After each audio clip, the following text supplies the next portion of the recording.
Hello friends, ನಮಸ್ಕಾರ. ಹೇಗಿದ್ದೀರಿ ಎಲ್ಲರೂ ಆರಾಮದ್ರಿ ಅಂತ ತಿಳ್ಕೊತೀನಿ. ಇವತ್ತು ನಾನು ಒಂದು ಸಿಂಪಲ್ ಬ್ರೇಕ್ಫಾಸ್ಟ್ ರೆಸಿಪಿ ಅಥವಾ ಸ್ನ್ಯಾಕ್ಸ್ ರೆಸಿಪಿ ಜೊತೆಗೆ ಬಂದೀನಿ. ಅದಕ್ಕೆ ಏನೇನು ಮಾಡೋದು ಇಲ್ಲ, ಮೊದಲು ಕೊಬ್ಬರಿ ಚಟ್ನಿ ರೆಡಿ ಮಾಡಿ ಇಟ್ಕೊಂಡಿನಿ. ನಾವು ಇಡ್ಲಿ ದೋಸೆಗೆ ಮಾಡ್ತೀವಲ್ಲ ಅದೇ ಥರ ಚಟ್ನಿ ಮಾಡ್ಕೊಂಡು ರೆಡಿ ಮಾಡಿ ಇಟ್ಕೊಳ್ಳೋದು.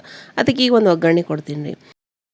ಒಗ್ಗರಣೆಗೆ ಒಂದು ಬರ್ಷನ್ ಮ್ಯಾಗ ಒಂದು ಪಾತ್ರೆ ಇಟ್ಟೀನಿ. ಪಾತ್ರೆ ಕಾಯ್ದ ನಂತರ ಅದಕ್ಕೆ ಒಂದು ಸ್ವಲ್ಪ ಎಣ್ಣೆ ಹಾಕಿ ಸಾಸಿವೆ ಜೀರಿಗೆ ಹಾಕಿನಿ. ಸಾಸಿವೆ ಜೀರಿಗೆ ಚಟಪಟ ಅಂದ ಕೂಡಲೇ ಅದಕ್ಕೆ ಒಂದು ಚಮಚದಷ್ಟು ಉದ್ದಿನಬೇಳೆ ಹಾಕಿ ಕೆಂಪಾಗನ ಅದಕ್ಕೊಂದು ಸ್ವಲ್ಪ ಕರಿಬೇವು ಹಾಕಿ ಒಂದು ಸ್ವಲ್ಪ ಹಿಂಗೆ ಹಾಕಿ ಚಟ್ನಿ ಒಗ್ಗರಣೆ ಆರಾಕ ಇಡಬೇಕು ರೀ.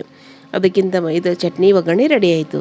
ಇದು ಆರೋಸ್ತಕ್ಕ ನನ್ನ ಚಾನಲ್ಗೆ ಇನ್ನೂ ಯಾರು ಸಬ್ಸ್ಕ್ರೈಬ್ ಮಾಡಿಲ್ಲ, ಪ್ಲೀಸ್ ಚಾನಲ್ಗೆ ಲೈಕ್ ಮಾಡಿ, ಶೇರ್ ಮಾಡಿ, ಸಬ್ಸ್ಕ್ರೈಬ್ ಮಾಡಿ ಮತ್ತು ಬೆಲ್ ಐಕನ್ ಕೂಡ ಕ್ಲಿಕ್ ಮಾಡಿ. ಆಮೇಲೆ ನಾ ಮಾಡೋ ಈ ರೆಸಿಪಿಗಳು ಹೇಗೆ ಅನ್ನಿಸ್ತು ಅನ್ನೋದು ಕಮೆಂಟ್ ಮುಖಾಂತರ ತಿಳಿಸ್ರಿ. ಈಗ ಒಗ್ಗರಣೆ ಆರಿದ ನಂತರ ನಾವು ರೆಡಿ ಮಾಡಿ ಇಟ್ಕೊಂಡಿದ್ದಲ್ಲಿ ಚಟ್ನಿ ಇದಕ್ಕೆ ಹಾಕೋದು. ಚಟ್ನಿ ನಾವು ರೆಗ್ಯುಲರ್ ಮಾಡ್ತೀವಲ್ಲ ಅದೇ ರೀತಿ ಮಾಡೋದು. ಇದು ಬ್ರೆಡ್ ಟೋಸ್ಟ್ ಜೊತೆ ಸ್ವಲ್ಪ ತಿಳು ಚಟ್ನಿ ಇದ್ದರೆ ಟೇಸ್ಟ್ ಚೆನ್ನಾಗಿ ಬರ್ತೈತೆ. ಅದ್ರ ಸಲುವಾಗಿ ಒಂದು ಸ್ವಲ್ಪ ನೀರು ಹಾಕ್ಕೊಂಡು ತಿಳು ಮಾಡ್ಕೊಳ್ಳೋದು. ಇದನ್ನೀಗ ಸೈಡ್ ಇಡೋನು. ಈ ಬರ್ಷನ್ ಮೇಲೆ ಪ್ಯಾನ್ ಇಡೋನು. ಪ್ಯಾನ್ ಕಾಯ್ದ ನಂತರ ಅದಕ್ಕೆ ನಾವು ಬೆಣ್ಣೆ ಹಾಕಿಸಿದ್ರೆ ಬ್ರೆಡ್ ಚೆಂದ ಟೋಸ್ಟ್ ಮಾಡ್ಕೊಳ್ಳೋದು ರೀ. ಒಂದು ಸ್ವಲ್ಪ ಬೆಣ್ಣೆನೂ ಹಾಕೋರಿ, ಇಲ್ಲ ಥರ ತುಪ್ಪನೂ ಹಾಕೋರಿ, ನಡಿತೈತಿ. ಈ ರೀತಿಯಾಗಿ ಕೆಂಪು ಬ್ರೌನ್ ಆಗೋಸ್ತಕ್ಕೆ ಕ್ರಿಸ್ಪಿ ಆಗೋಸ್ತಕ್ಕೆ ಬೇಯಿಸ್ಕೊಳ್ಳೋದು. ಇದು ಈವ್ನಿಂಗ್ ಸ್ನ್ಯಾಕ್ಸ್ಗೆ ರೆಸಿಪಿ ಚೆನ್ನಾಗೈತಿ. ಮಾರ್ನಿಂಗ್ ಬ್ರೇಕ್ಫಾಸ್ಟ್ಗೂ ಚೆನ್ನಾಗೈತಿ.